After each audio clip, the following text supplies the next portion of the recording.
Magandang araw sa inyong lahat. Heto na ang latest weather update para sa iba't ibang bahagi ng bansa ngayong araw ng Wednesday. Tuluyan ang nakapasok sa loob ng Philippine Area of Responsibility si Super Typhoon Inday. At tingnan natin ang latest track forecast dito kung meron bang pagbabago. Kung gusto mo naman lagi kang informed sa lagay ng panahon, huwag kalimutang mag-subscribe dito sa channel. Sa kasalukuyan, ang southwest monsoon ang pangunahing weather system na nakaapekto sa western section ng Mindanao, habang sa silangan ng bansa ay patuloy nating binabantayan ang napakalakas na si Super Typhoon Inday na nasa loob na ng Philippine Area of Responsibility. Ngayong umaga ang sentro ng Super Typhoon Inday ay nakita sa layong around 1,625 kilometers east of central Luzon. Taglay nito ang maximum sustained winds na 185 kilometers per hour malapit sa gitna. May gustiness up to 230 kilometers per hour at kumikilos ito west-northwestward sa bilis na 25 kilometers per hour. Ibig sabihin, isa itong napakalakas na bagyo na nananatiling nasa super typhoon category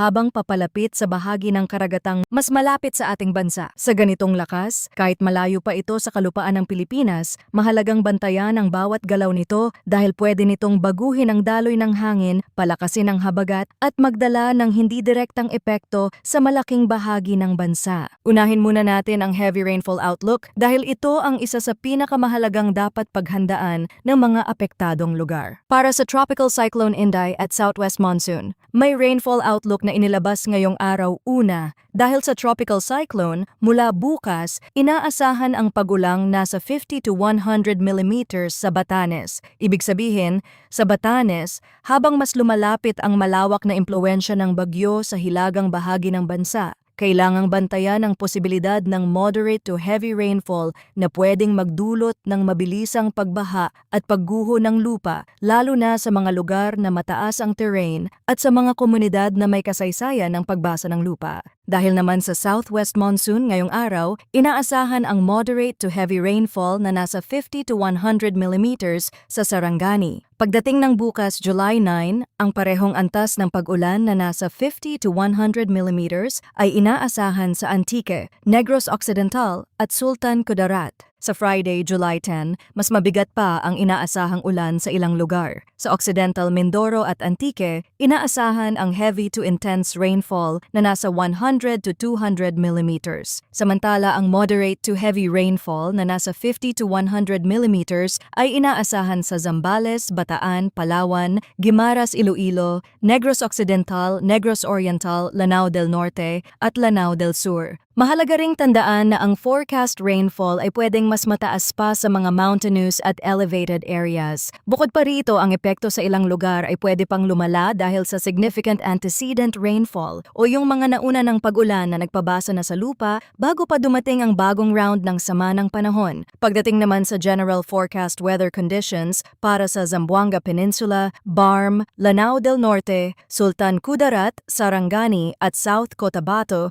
inaasahan ang cloudy skies with scattered rains and thunderstorms dulot ng southwest monsoon. Ibig sabihin, sa mga bahaging ito ng Mindanao, ang southwest monsoon ang pangunahing driver ng pag-ulan. Ang ganitong setup ay karaniwang nagdadala ng mga ulap na mas makapal, mga pag-ulan na pabalik-balik sa loob ng araw, at thunderstorms na pwedeng magpalakas ng buhos sa ilang bahagi ng rehiyon. Kaya sa mga mabababang komunidad, sa mga lugar na malapit sa ilog at sa mga daang nasa paanan ng bundok, mahalagang maging alerto sa posibleng flash floods at landslides lalo na kung tumagal ang ulan. Sa Zamboanga Peninsula at Barm, ang southwest monsoon ay pwedeng magdala ng malawak na pag-ulan kahit hindi laging tuloy-tuloy ang pinakamalakas na buhos. May mga oras na humihina ang ulan, pero kung nananatiling makapal ang ulap at mabigat ang pakiramdam ng hangin, posible pa ring sumunod ang panibagong thunderstorm sa susunod na mga oras. Sa Lanao del Norte, Sultan Kudarat, Sarangani at South Cotabato, mahalagang isaalang-alang ang rainfall outlook dahil malinaw na may mga lugar sa Mindanao na mas maaapektuhan ng mas mabigat na pag-ulan habang lumalakas ang habagat sa impluwensya ng papalapit na super typhoon sa silangan. Ang ganitong uri ng ulan ay pwedeng magdulot ng pagtaas ng tubig sa mga ilog at mabilis na pagbaha sa mga komunidad na mababa ang lokasyon. Para naman sa rest of Mindanao, ang forecast weather condition condition ay partly cloudy to cloudy skies with isolated rain showers or thunderstorms dulot pa rin ng southwest monsoon. Sa madaling paliwanag, kahit hindi lahat ng bahagi ng Mindanao ay nasa ilalim ng mas makapal na rain bands ng habagat, may posibilidad pa rin ng biglaang mga thunderstorm. Hindi ito nangangahulugan na automatikong mahina ang ulan. Ang ibig sabihin nito ay hindi pantay-pantay ang bagsak ng ulan sa buong rehiyon. Pwedeng ang isang bayan ay may malakas na thunderstorm sa hapon habang ang karatig na lugar ay bahagyang maulap lamang. Kaya kahit sa rest of Mindanao, hindi pa rin dapat balewalain ang banta ng severe thunderstorms, lalo na sa mga mabababang lugar at sa mga komunidad na madaling bahain. Para naman sa Metro Manila at sa rest of the country, inaasahan ang partly cloudy to cloudy skies with isolated rain showers or thunderstorms dulot ng localized thunderstorms. Sa madaling salita, sa mga bahaging ito ng bansa ay hindi southwest monsoon o ang pinakamalapit na impluensya ng bagyo ang pangunahing sanhi ng pag-ulan, kundi ang init sa maghapon, halumigmig sa hangin at ang biglaang pagbuo ng thunderstorm clouds sa hapon o gabi. Ito yung klaseng panahon na madaling makapanlin lang. Pwedeng maayos ang kalangitan sa umaga, pero pagsapit ng tanghali o hapon ay mabilis kakapal ang ulap at bubuhos ang ulan sa ilang lugar. Kapag tumapat ang thunderstorm sa isang lungsod o bayan at naging severe, pwede pa rin itong magdala ng malakas na buhos sa maikling panahon at magdulot ng localized flooding or landslides sa mga sensitibong lugar. Ngayon pag-usapan natin ang general outlook for the forecast period ni Super Typhoon Inday. Ayon sa kasalukuyang projection, ang Super Typhoon ay kikilos generally west-northwestward sa loob ng Philippine Area of Responsibility. Habang nasa ibabaw ng Philippine Sea, inaasahang kikilos ito generally northwestward towards Ryukyu Islands. Ibig sabihin, sa kasalukuyang forecast ang pangunahing ruta nito ay mas papunta sa hilagang bahagi ng bansa at sa direksyon ng rehiyon sa pagitan ng extreme northern Luzon, Ryukyu Islands at silangan ng Taiwan.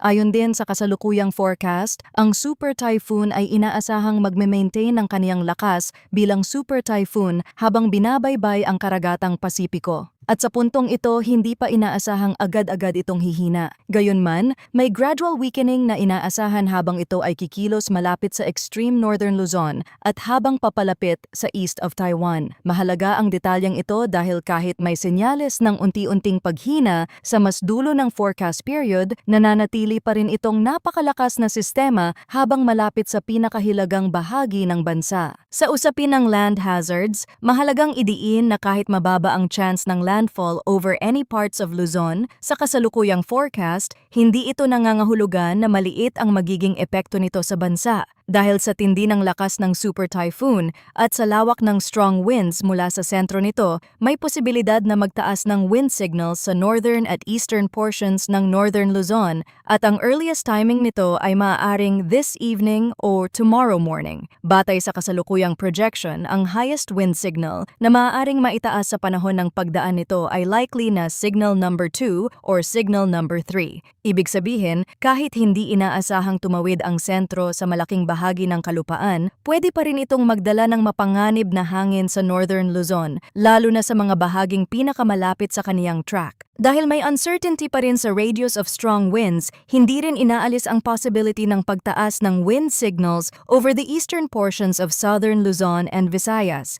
Ibig sabihin, habang hindi pa pinal ang lawak ng pinakamalalakas na hangin, may tsansa pa ring lumawak ang sakop ng mga babala kung magbabago ang aktual na wind field habang papalapit ang Super Typhoon. Kaya hindi lang ang extreme northern Luzon ang dapat tumutok sa mga susunod na advisory. Maging ang mga silangang bahagi ng southern Luzon at Visayas ay kailangang nakaantabay sa mga update habang papalawak ang impluensya ng napakalakas na bagyong ito. Mahalaga ring tandaan na ang enhanced southwest monsoon at ang periphery ni Super Typhoon Inday ay magdadala ng strong to gale force gusts sa iba't ibang bahagi ng bansa.